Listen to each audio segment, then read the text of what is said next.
Hoy, wag kayong maingay. Magbibideo ako. Ang kulit ng mga anak ko. Kasi dito. Ayan, hello, say hi. Hi! Ayan mga kaibigan, ladies and gentlemen. Welcome to another video. Huwag maingay. Good news po sa lahat na may mga home credit kwarta. Yan, may home credit kwarta ka ba? At lumalabas na yung puting buhok ko mga kaibigan. No? Kung gusto niyo ipa-convert yan sa cash, may mga kaibigan, i-PM nyo na po ako ha. Nagko-convert na rin po tayo ng home credit kwarta cash. Yan, kung meron po kayo niyan, home credit, PM na po ha.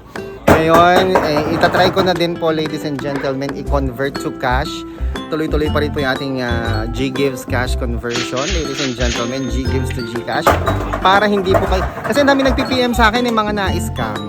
No, nakakaloka naman tong mga na-scam na to. Kung kailan kayo na-scam, saka kayo mag-PM sa aking link.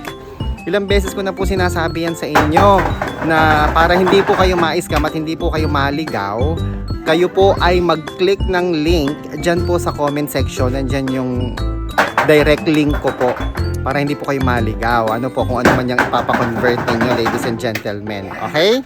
So, yan, m.me/arellanochico. Okay? Para hindi kayo ma-scam. I-click nyo na direct link yung m.me/arellanochico. Ako po si Chico. Enjoy the rest of the day and God bless po.